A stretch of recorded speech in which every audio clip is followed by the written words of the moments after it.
It's Ron Goodall from FightHype.com. I'm here with the prospect, the super sensation from Top Rank himself, Gabriel Flores Jr. How's it going? Everything's great. Just relaxing. Now, of course, just want to check up real quick on the whole coronavirus thing. Everything's all good and being able to train as usual. Yeah, I'm in shape. Getting rounds in still. When I come to fight, I believe I'm supposed to fight at the end of June, and I'll be more than ready for sure. The move to Vegas for me, I feel was real good. The training out here is much more better. I feel like I'm getting much more better in shape here, so everything's up and up. Now, of course, with you getting preparation, I just want to just jump straight into it and congratulations to the partnership you had with Jay Prince. That was a huge thing. I know if anyone knows about the culture or let alone the things that Jay Prince and who he's worked with Andre Ward, Shakur Stevenson, and now you. I just wanted to ask you, how did that all come together and just what's that all about? My pop's been knowing Tonio and Jay for a minute. So we always had a pretty good relationship. We knew each other. Every time we saw each other, we said hi. But pops really started thinking harder and harder, and he just gave Tonio a call. And then we met up with Jay, and we talked it out, and everything worked out. And so we just feel like Jay's be a big help to us. It will really push up my stocks a little higher. And for sure, and he's just gonna put me in a great position, and we're both gonna be winning, man. And just for some people who may not know like what that move means, like what can Jay Prince do for you opposed to maybe other managers may not be able to, just for your boxing career and just. Jay just got all the connections, man. Mm-hmm. He's the man, and with Antonio. So, and then they just pushed me out there, get my name out more known and all that. So it has a lot to do with connections. And I just have to ask because you're from the Stockton area, the Bay Area, and you worked with Andre Ward and things like that. Coming to you, the next sensation. Was he super excited? I know I saw the video, but he's just like happy to bring the next superstar out of the Bay Area. Yeah, I'm from Northern California, but I'm from the Valley. Mm-hmm. But yeah, he was excited, man. Me and Jay, Pops, Tony, we just clicked, man. Had a good time, talked, chilled for a couple days, So we're gonna get the ball rolling, and when it gets rolling, it's gonna be hard to stop. Good. Now, you mentioned that you should be coming back and fighting sometime in June. Do you have an opponent already lined up, and or still kind of? Yeah, I watched tape on the opponent. I forget the name, but we for sure got tape. That's the most important thing. And we study him, and we're in the gym. Like I said, we're doing a lot of rounds and everything, so we're going to be ready. We're not going to let this slow us down or anything, so we're locked in. And any possible locations? I know that you fought in Stockton, Fresno. It's like your other home, I think Vegas. I'm thinking it's going to be in Vegas. It's still no crowd and all that. So I think it's in Vegas. Now with you starting boxing so young and you've been progressing over the course of the couple of years, how do you feel now as a professional opposed to then? And seeing how much you've developed and learned, and you're extremely young still. You're only like 20, right? Or I just turned 20. Jeez. Yeah, but it's just like you said, learning. All the experience ever since I was young, all the amateurs helped me to the pros and the pros. I was learning on the job. Every fight, I was learning, getting better. In each fight, I always try to do better and better, train harder, fix up my craft a little better, fix things. Always fix the mistakes. So each time I step in the ring, I'm more prepared, doing better because I'm just learning. Mm-hmm. When I watch you, you have a how would I say, more of like a tactical fighting style. A lot of thinking, moving, picking your shots. Over the course of that time, you've had amazing performance over the course, and you've had that one amazing knockout in Stockton, that was one of my favorite ones. Do you feel over these next couple of years that we're going to see the development of maybe the quote-unquote man strength and maybe see more knockouts if that's. Yeah, it's just fixing the little things in my game. Mm-hmm. That's all it is. Putting on the little pressure when I need to. You know, like you said, I'm a good boxer. I'll box, I'll move, but once I see the opportunity, I'll take it. You know, and how to push the opportunity, how to make the most of that opportunity to get the fighters out of there. You know, and that's something we've been working on in the gym. You know, and so a lot of the times in the fights, I could have took a lot of fighters out. We just had to make the right moves, and that's what we've been working on and fixing, and that's what you guys will just be seeing a lot more of. And, you know, I just have to remind people, in case they forgot, like, you were 17 doing that, you know, 18, 19, just turned 20. So, so in that sense, we can see a variety. You already have about, like, 17 wins already, right? Or yeah, 17-0.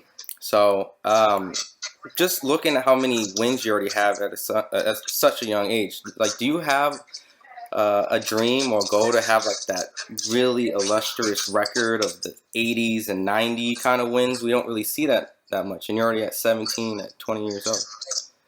I'm staying in my lane, man. I'm doing me, making sure I'm the best version of me. I don't really got any crazy, like, outgoing stuff like that, but a world title, of course, within a year and a half, a year, 2 years, you know, something around that range. So we're just gonna keep pushing, keep training hard, doing all the right things, and you know, it's all gonna come together. It's all gonna come together by itself.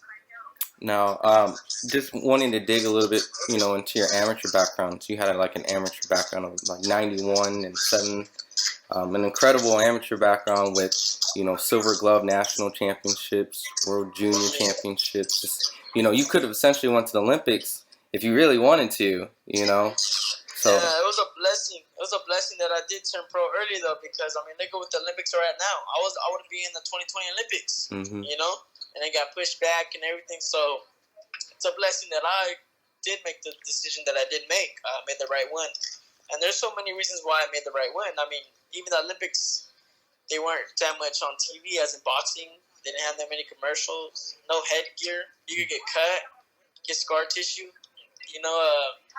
There's a lot of pros and cons to it, man. So, and we had a great contract with Top Rank, so we just took that. You know, and just digging into your amateur background, it seems like you've been around that illustrious group, you including, like, the next generation, the guys that I hear of, the Ryan Garcias, the Devin Haneys, and stuff like that. You know, did you get a chance to see, like, any of those, like, epic back-and-forth amateur fights between, like, Devin and Ryan? Yeah. Really? Yeah, I was at all of them, man. When Devin would fight Ryan Garcia, I was there a couple times. All the big amateurs, I witnessed it, man. I was right there with them. They was always older than me in a different age bracket. Because, like you said, I turned pro at 16, man. Nobody was thinking about really turning pro at age 16. So, but if an opportunity fell in my lap, and it was a great one, and we took it. So, yeah, I seen it all, man.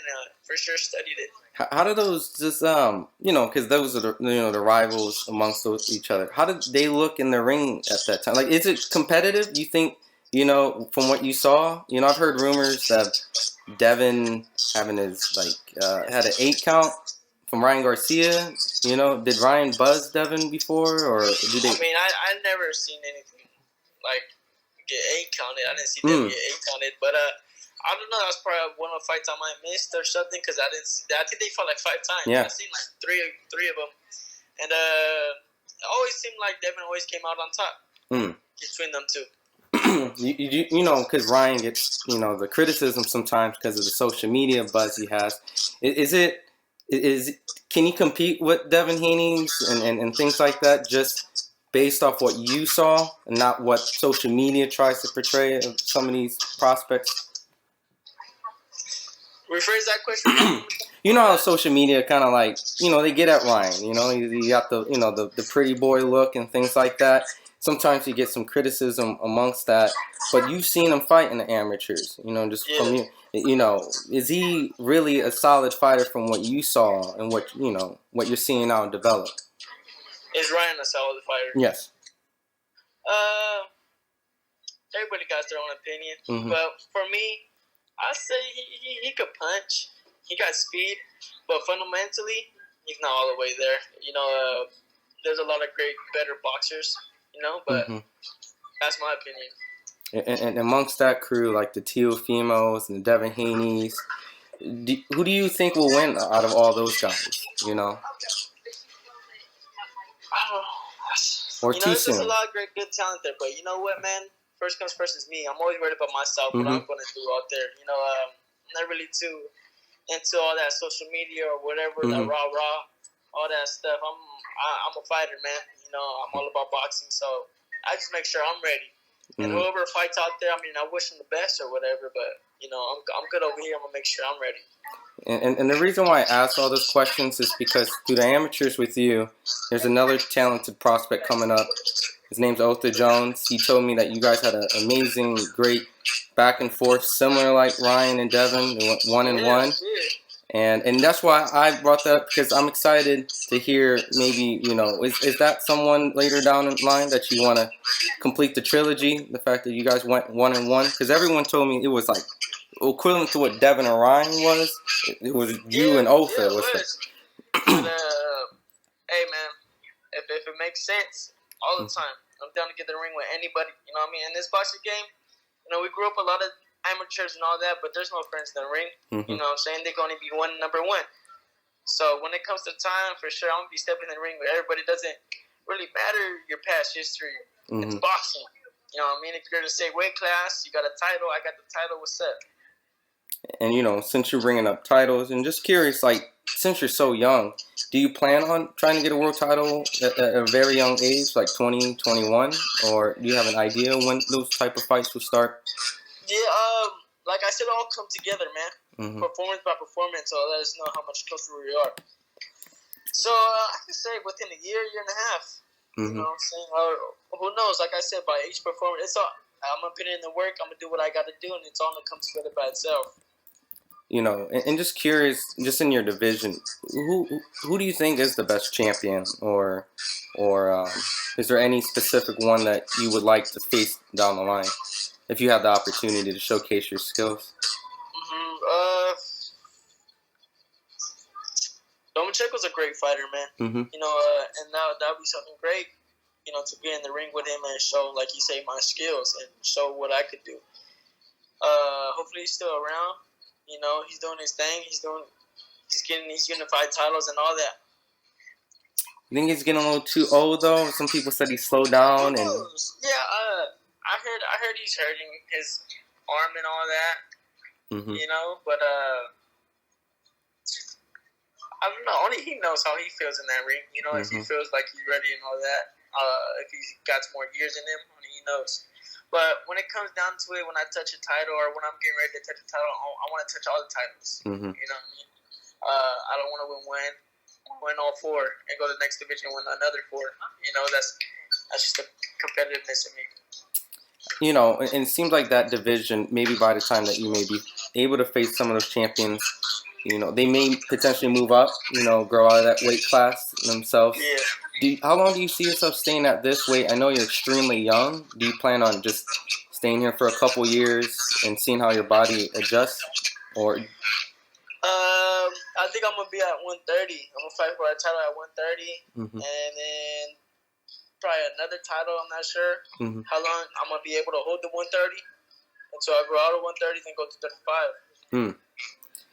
Is there, a set goal in mind? How many, weight classes that you want to jump in? When you see your guys, like, as big as I could get. I want to take it at one weight class at a time, one title at a time. Continue, find them and go higher, and as high as I can possibly go, man. We want to see. I'm 5'9". I'm gonna stretch out. I'm gonna fill in, so we're gonna be able to go pretty high. I feel. Yeah, you might still actually grow a couple more inches, and you could potentially be a 6 foot. A couple more inches, and it'll be good.